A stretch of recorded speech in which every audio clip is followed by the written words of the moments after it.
Ethan needed money. Rent was due. His day job wasn't enough. So, he started driving for Rids, a rideshare company. He preferred the night shifts, less traffic, better fares. But the night had its own secrets. Ethan often felt a chill, even on warm nights. He'd seen strange things. People arguing with thin air, shadows darting across empty streets. The city was different after midnight. Unsettling. Ethan had picked up all sorts of people. Drunk college kids, late-night workers.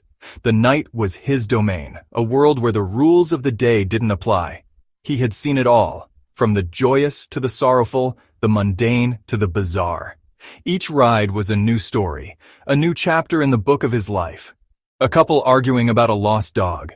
Their voices filled the car, each blaming the other for the disappearance. The tension was palpable, and Ethan could feel the weight of their distress. He had learned to tune out the noise, but sometimes the emotions were too strong to ignore. One night, a woman in a red dress got into his car. She sobbed the entire ride, clutching a faded photograph. Her tears fell silently, but the pain in her eyes spoke volumes. Ethan wanted to ask if she was okay, but he knew better. Sometimes people just needed a quiet space to grieve. He never forgot the sadness in her eyes. It was a look that haunted him, a reminder of the fragility of human emotions. He often wondered about her story, what had caused such deep sorrow. But in his line of work, he knew that some questions were better left unasked. Another time, a man with a bandaged hand spoke in riddles. He kept talking about a hidden door and a stolen melody. Ethan just nodded along, pretending to understand. The man's words were cryptic, filled with a sense of urgency that made Ethan uneasy. But he had learned to keep his cool no matter how strange the situation. These encounters were odd, but harmless. He shrugged them off. They were just part of the job, the price of working the night shift. He had become desensitized to the oddities, accepting them as part of the nocturnal landscape. Until that one fateful night. It started like any other, with Ethan picking up a passenger from a dimly lit street. But there was something different about this one, something that sent a chill down his spine. The figure in the back seat was shrouded in darkness, their face hidden from view. As the car moved through the empty streets, Ethan couldn't shake the feeling that something was terribly wrong. Little did he know this ride would change everything. His phone buzzed. New ride request. The pickup location was odd, an abandoned house on the edge of town. Ethan hesitated. He almost canceled, but the fare was too good to resist. Maybe someone was playing a prank. He'd just drive there and back. Easy money. He followed the GPS. The streets grew darker. Streetlights flickered and died. The houses were old, many boarded up. A sense of unease crept over him. Finally, he reached the address, 22 Blackwood Lane. The house loomed before him, a Victorian mansion now decaying and overgrown. Broken windows stared like empty eyes. The porch sagged. The air was heavy, filled with the smell of damp earth and decay. Ethan felt a shiver run down his spine. He checked his phone. No new messages. He considered leaving, but then a figure emerged from the shadows of the porch. A passenger. The figure approached the car. The night was eerily quiet, the only sound being the soft crunch of gravel under his polished shoes. The air was thick with an unsettling stillness, as if the world itself was holding its breath. A man, dressed in a dark suit. He moved slowly, deliberately. Each step seemed calculated, as if he was measuring the distance with precision. His presence was almost spectral, blending seamlessly with the shadows that cloaked the street. His face was hidden in the shadows. The dim streetlights did little to reveal his features, casting an eerie glow that only added to his mysterious aura. It was as if the darkness itself was conspiring to keep his identity a secret. The man reached the car and got in. The door closed with a soft thud, and the interior light flickered briefly before plunging them back into darkness. The atmosphere inside the car shifted immediately, becoming tense and heavy. He didn't say a word. His silence was palpable, filling the small space with an almost tangible weight.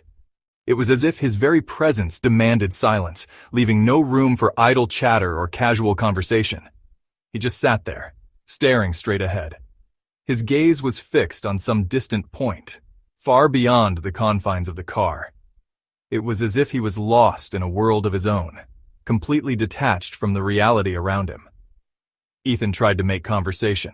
"Where to?" Ethan asked. The man didn't answer. His silence was not just a lack of words, but a profound absence that seemed to echo in the confined space of the car. He just continued staring ahead. His silence was unnerving. Ethan cleared his throat. The sound seemed unnaturally loud in the quiet car, a stark contrast to the oppressive silence that had settled between them. "Do you have an address?" Ethan tried again. The man remained silent. His unresponsiveness was like a wall, impenetrable and unyielding. It was as if he was deliberately ignoring Ethan, or perhaps he simply didn't care. His presence filled the car, cold, heavy, and oppressive. It was a presence that seemed to suck the warmth out of the air, leaving behind a chill that seeped into Ethan's bones. The silence stretched on, becoming almost unbearable, as the car moved through the night with its silent passenger. Ethan started driving. He didn't know where he was going. He just followed the directions from his app. The streets were deserted. He could hear a faint whispering coming from the back seat. He glanced in the rearview mirror. Nothing there. He must be imagining things. The whispering grew louder. It seemed to be coming from everywhere. He couldn't make out the words. It was unsettling, inhuman. He glanced at his passenger. The man hadn't moved. His eyes were fixed on something in the distance, something Ethan couldn't see. Suddenly, the man spoke. His voice cut through the silence like a knife, sending shivers down Ethan's spine. The atmosphere in the car grew tense, the air thick with an unspoken dread. His voice was low, raspy, like dry leaves rustling. It was a sound that seemed to come from the depths of a forgotten nightmare, echoing in the confined space of the car. "Turn here," he said, pointing to a narrow alleyway. Ethan hesitated, his heart pounding in his chest. The alley looked foreboding, a dark maw ready to swallow him whole. I don't think I can fit down there," he stammered. His voice wavered, betraying his fear. The alley seemed impossibly narrow, the shadows within it shifting ominously. The man's gaze turned on him, intense, piercing. "Turn!" the man repeated. His eyes bore into Ethan, leaving no room for argument. It was a command, not a suggestion. His voice was cold, commanding. It left no room for doubt or hesitation. Ethan felt a chill run down his spine. The man's authority was absolute. Ethan felt a surge of fear. It was a primal fear, one that gripped his very soul. He knew he was in the presence of someone who could not be defied. He couldn't explain it, but he had to obey. His hands gripped the steering wheel tightly, knuckles white with tension. He felt like a puppet, strings pulled by an unseen hand. He turned the car into the alley. The darkness seemed to close in around him, the walls of the buildings pressing in on either side. It felt like driving into the mouth of a beast. The walls were closing in. He felt trapped. The alley was so narrow that he could almost touch the walls on either side. The sense of claustrophobia was overwhelming. The whispering in the back grew louder, more insistent. It was a maddening sound, like a chorus of ghosts urging him forward. Ethan's mind raced, fear and confusion battling for control. Sweat trickled down Ethan's forehead. He could feel his pulse in his temples, each beat a reminder of the peril he was in.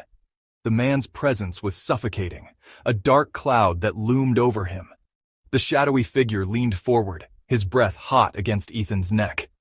"Keep going," he whispered, his voice a sinister promise. Ethan's hands trembled, but he kept driving, deeper into the darkness. The car jolted to a stop. They were at the end of the alley. A dead end. "This is it," the man said. He opened the door and stepped out. Ethan watched as the man disappeared into the shadows. The whispering stopped. The alley was silent. He was alone. He never forgot that night. The abandoned house, the silent passenger, the whispers in the dark. It haunted his dreams. Ethan quit his night job.